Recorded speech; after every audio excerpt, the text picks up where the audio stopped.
Video, I would like to discuss about Sharp plus asymmetric dihydroxylation reaction. So if you are using osmium tetroxide, you can convert alkenes to 1,2-diols and the products will be racemic. Suppose you are treating this alkene with osmium tetroxide, you will be getting cyclic osmate ester like this. And if you are seeing here, if you are adding oxygen over here, this will be, here you will be having two hydrogens. So this is an achiral carbon, here only one hydrogen. So four groups will be different. So this carbon would be chiral after the reaction. So after hydrolysis you will be getting the racemic products. Okay, so in order to get optically active product or chiral compound, you have to employ some catalyst or chiral ligand to control the optical control the potential selectivity of the reaction. So for that, Sharp plus developed a reaction called Sharp plus asymmetric dihydroxylation, in which he has been using two different types of catalysts to get both the isomers. So for example, the reaction would be taking place in this pathway. This is osmium tetroxide and plus ligand. It will be coordinating with the ligand in this manner. Then it will be attacking our alkene, so that it will be attacking from a particular side. So if one ligand is attached to here, so one side will be blocked. So then the alkene can approach towards osmium tetroxide either from the C phase or from the re phase. That depends upon the chiral ligand that we are employing.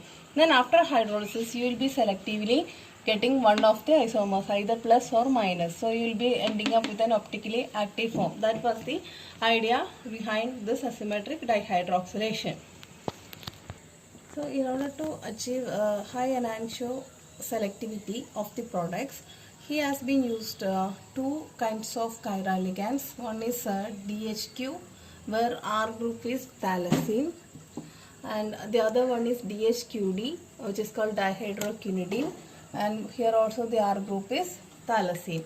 So this is the opposite enantiomer. These are opposite enantiomers. Okay. DHQ. Now let us see what is the impact of chiral ligand over the reaction. Suppose this is our alkene. Here I have drawn like this is R group, large alkyl group, small alkyl group, medium alkyl group, and suppose this is lying in a plane. Now if you are employing DHQ as the catalyst, dihydroquinone, this one. So this will attack always from the back side or bottom side, or you can say it is attacking from the alpha side or bottom face attack. So that the solvent used will be tertiary butanol plus water along with osmium tetroxide, and one oxidant will be used in this reaction, so that osmium tetroxide reduced will be reoxidized to osmium tetroxide. So the product would be, if you are doing employing DHQ, the product will be like this, that alpha attack of the ligand will be coming. Means the OH hydroxylation happens from the back side. Okay, that is what I want to tell you. The two OH group will be coming from this side. So OH. So rest of the things will be that are large group. Okay, this is R small group. This is the R medium group. Now if you are employing DHQD catalyst, DHQD ligand along with the catalyst, the attack from the top face attack or beta attack. So if you are this is with a DHQ, and if you are using DHQD, so the hydroxylation will be from this side. So this is the double bond OH will be coming here. Then RM medium group, then R large group, and are small group. So this is happening in this reaction. So the DHQD ester forces delivery of that cyclic ester will be formed along with the DHQD. Osmium tetroxide plus DHQD will be forming a cyclic osmate ester. Whereas in that case the OH group will be delivering from the top phase. And if you are employing DHQ along with osmium tetroxide, the cyclic osmate ester formed will be accepting OH group from the bottom phase. So you will be getting this product. So that is the importance of Sharpless asymmetric hydroxylation, where you can prepare both the enantiomers of the diastereomer. Okay, both the enantiomer will be prepared in an optically pure form. That is called asymmetric synthesis. So let us see one example for this dihydroxylation reaction in an asymmetric way. So let us take an substrate like this. Here you can see two double bonds are there. Okay, so osmium tetroxide means here if you are seeing both sides it can attack. Okay, but if you are using this chiral ligand, it will form a complex first. Osmium tetroxide plus ligand, a complex is formed, so that it is a bulky one. So that this double bond will not be able to make a cyclic osmate ester with the chiral osmium tetroxide. So here if you are seeing, this is somewhat free, sterically less hindered. So this will be prone for dihydroxylation reaction. So this 1,2 diol will be formed over here. Now let us see what are the catalysts used. Here DHQ, thalazine, osmium tetroxide, NMO, tertiary butanol water mixture is used. NMO is N-methyl morpholine. NMO, it's an oxidant. It will be oxidizing reduced osmium tetroxide after reaction to again osmium tetroxide, so that it will be recycled, reused in the reaction. Okay, so here what will happen, we are using DHQ. So as I said earlier, that alpha attack will be happening. So that means alpha attack means from the bottom phase. So let us write how the product would be. So this is as such Me, and here you have methyl group, here you have hydrogen, then methyl group.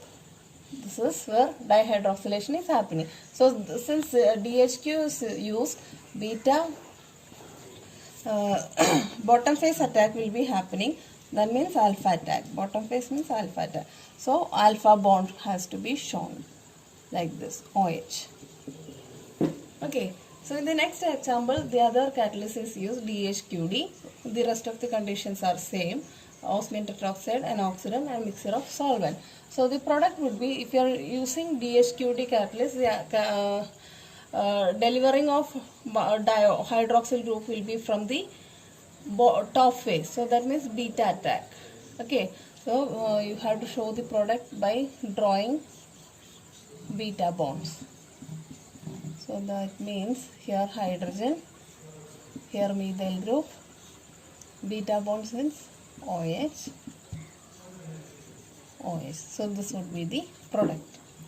So you are getting both the enantiomers if you are switching the catalyst. Okay. So this is called stereospecific 1,2 cis addition. Cis addition or cis dihydroxylation. In this context, this is cis dihydroxylation. So one application of Sharpless asymmetric dihydroxylation is you made use of the same set of chiral ligands for the asymmetric amino hydroxylation. So here amino hydroxylation means across the double bond, one NH2 group and one OH group is delivered instead of two OH group. So this is also happening in the same way. If you are using DHQD thal catalyst, that will be from the top phase, and if you are using DHQ based catalyst, that will be happening from the bottom phase. Bottom, that means alpha. That NH2 and OH group will be delivered from the alpha side. Here if you are using DHQD, the NH2 and OH will be delivered from the top phase, that is beta attack. So here one problem is that where NH2 and OH group will be coming. So if you are using DHQD, it will be delivered from the top phase, as I said earlier. So it will be like this. But here that NHX and OH, it can form like this also, along with the other way. Means large group or small or medium. So here it could be OH and here NH. Both are optically pure. Okay, so mixture of products are formed. Similarly, if you are employing DHQ catalyst, he observed both the products from the bottom side. That means here RS, here large group, here alkyl group medium. Here you can have NHX, OH, or the other way also. So here you will be getting OH, here NHX. Rest is same.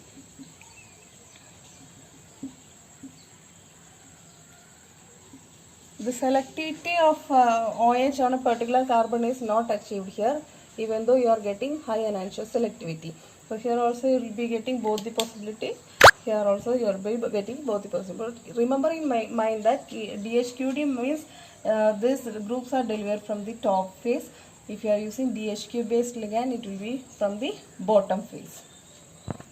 So let me show you one example for the asymmetric beta amino hydroxylation. So we have taken this type of alpha beta unsaturated compound, the nitrogen source, water hydroxyl source. Okay, sulfonamides could be used as an source, or you can use carbamides or carboxamides, etc. Okay, so this is the site where amino hydroxylation happens. So if you are employing DHQD catalyst, beta phase delivering will be happening. So you have to show the groups in using beta bonds. So this is Me. So one compound will be like here NHX. This is beta bond OH. The other will be PH. Here you will be having OH. Here you will be having NHX. Then COMe. So here DHQ catalyst is used where alpha bonds has to be shown. So the product will be, this is COMe. Here you can have NHX, and here also in alpha bonds OH, and the other product will be PH. Here we will be having an OH, COMe, NHX. So the mixture of products, even though you are getting mixture of products, the enantiomer purity of the compounds is high. Sharpless asymmetric dihydroxylation and asymmetric amino hydroxylation.